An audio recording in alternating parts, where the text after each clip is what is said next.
I always thought the subway was the safest place to disappear, packed with strangers, drowning in routine. But last night, when the lights overhead stuttered, I caught something no one else seemed to notice. As the train rattled into blackout, every single person on board froze mid-breath, faces empty and eyes unfocused, like puppets with their strings cut.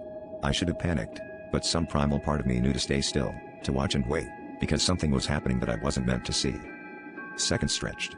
The only sound was the distant screech of metal on rails and my own heartbeat clattering in my ears.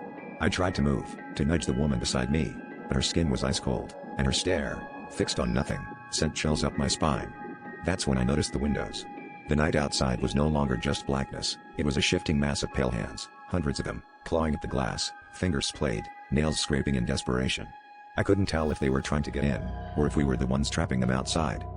I pressed myself back, willing myself to wake up, but the hands grew more frantic, smearing the glass with something dark. Then, as if coordinated, every head in the car snapped toward me, faces slack but eyes suddenly wide with knowing. The train lurched to a stop between stations, the doors hissing open to nothing but blackness and those writhing hands. My fellow passengers stood up in perfect unison, turning toward the exit as if answering a silent call.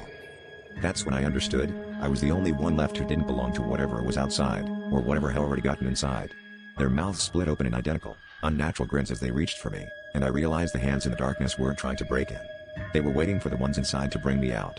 The last thing I saw before I was swallowed by the black was my own reflection, eyes wide, joining the sea of empty faces.